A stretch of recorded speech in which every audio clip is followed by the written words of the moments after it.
চিত্র হতে কোণ এডিবি প্লাস কোণ এইসি ইকুয়ালস টু কত?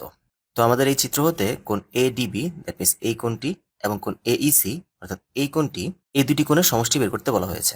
আমরা এখানে দেখতে পাচ্ছি এ বি ডি ত্রিভুজের মধ্যে বিডি এবং এডি বাহু পরস্পর সমান, অর্থাৎ এ বিডি ত্রিভুজটি হচ্ছে একটি সমদ্বিবাহু ত্রিভুজ। আর আমরা জানি যে সমদ্বিবাহু ত্রিভুজের সমান সমান বাহুর বিপরীত কোণগুলো পরস্পর সমান হয়। তো যেহেতু এই কোণটি হচ্ছে 35 ডিগ্রি, এই কোণের বিপরীত বাহু হচ্ছে এডি। এখন এডি এবং বিডি পরস্পর সমান হওয়ায় আমরা বলতে পারি বিডি বাহুর বিপরীত কোণ অর্থাৎ বিএডি, এই কোণের মানও হবে 35 ডিগ্রি। সেমভাবে এইসি ত্রিভুজের মধ্যে ইসি এবং এই বাহু পরস্পর সমান, তাহলে কোণ এসিই 30 ডিগ্রি হলে আমরা বলতে পারি কোণ ইএসি অর্থাৎ এই কোণটিও হবে 30 ডিগ্রি। এখন আমরা জানি যে একটি ত্রিভুজের তিনটি কোণের সমষ্টি হচ্ছে 180 ডিগ্রি।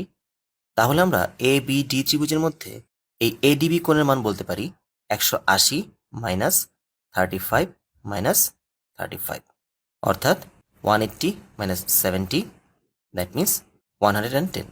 সেমভাবে এইসি কোণের ক্ষেত্রে আমরা বলতে পারবো 180 minus 30 minus 30, that means 180 minus 60, that means 120। তো আমরা এডিবি কোণের মান পেলাম 110 এবং এইসি কোণের মান পেলাম 120। তাহলে এদের সমষ্টি হচ্ছে 230, দ্যাট মিনস কারেক্ট অ্যান্সার গ।